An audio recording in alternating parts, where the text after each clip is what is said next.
Baik, kali ini saya akan uh, merefleksikan eksplorasi konsep modul 1.1. Yang pertama, uh, ini berkaitan dengan pandangan atau konsep dari Bapak pendahulu kita, yaitu Bapak Ki Hajar Dewantara. Yang pertama berkaitan dengan asas pendidikan menurut Ki Hajar Dewantara. Pendidikan adalah tempat persemaian benih-benih kebudayaan dalam masyarakat. Ki Hajar Dewantara memiliki keyakinan bahwa untuk menciptakan manusia Indonesia yang beradab, maka pendidikan menjadi salah satu kunci utama untuk mencapainya.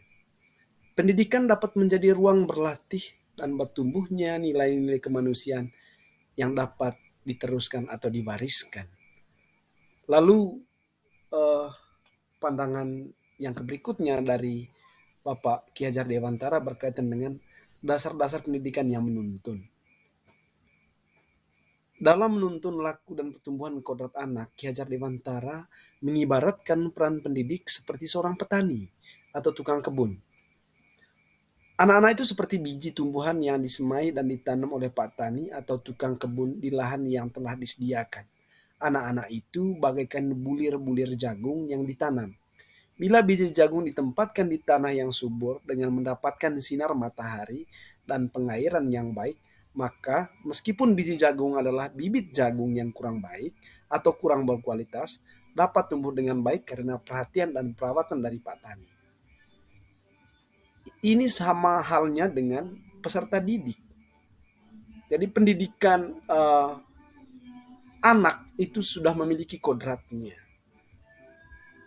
Ibarat anak sama seperti benih jagung tadi, bahwa dia tidak bisa berubah menjadi biji padi atau biji-biji yang lain.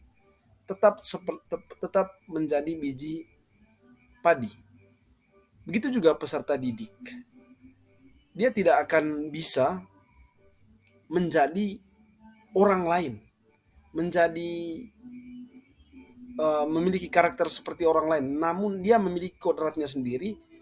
Tugas guru di sini adalah hanya untuk membimbing, menuntunnya sehingga mendapatkan kebahagiaan dan keselamatan. Itu yang berkaitan dengan dasar-dasar pendidikan yang menuntun. Lalu yang berikut berkaitan dengan kodrat alam dan kodrat zaman. Ki Hajar Dewantara hendak mengingatkan pendidik bahwa pendidikan anak sejatinya menuntut anak mencapai kekuatan kodratnya sesuai dengan alam dan zaman. Bila melihat dari kodrat zaman, pendidikan saat ini menekankan pada kemampuan anak untuk memiliki keterampilan abad ke-21. Sedangkan dalam memaknai kodrat alam, maka konteks lokal sosial budaya murid di Indonesia Barat tentu memiliki karakteristik yang berbeda dengan murid di Indonesia Tengah atau Indonesia Timur. Iya, saya akan merefleksi kalau berkaitan dengan kodrat zaman.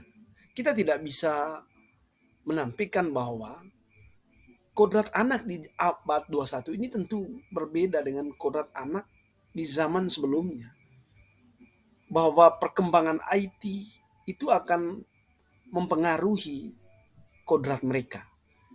Mereka lebih condong uh, mengutamakan hal-hal yang bersifat teknologi dibanding yang sebaliknya yang sudah dilakukan oleh orang-orang zaman dulu. Sehingga kita tidak bisa paksakan anak untuk mengikuti pola kita, namun kita harus sesuaikan diri sesuai dengan zaman mereka saat ini, membimbing dan menuntun mereka sesuai dengan zamannya. Kita tidak bisa memakai zaman dulu lagi untuk mendidik dan membimbing mereka.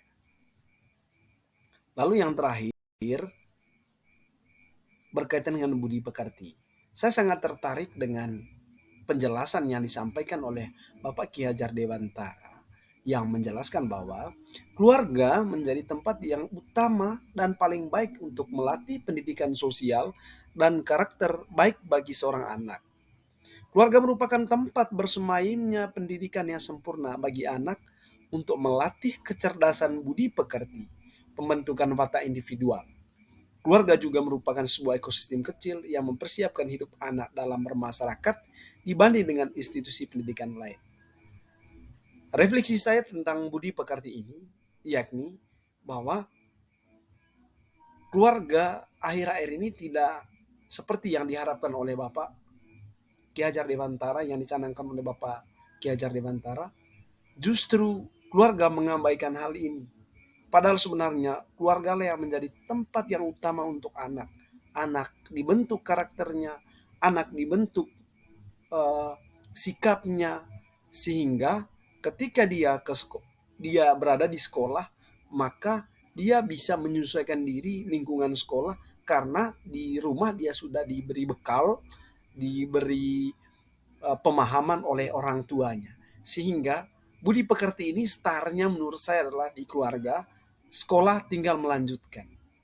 Jadi mungkin itu saja yang bisa saya refleksikan dari pandangan atau pemikiran dari Bapak Ki Hajar Dewantara. Terima kasih.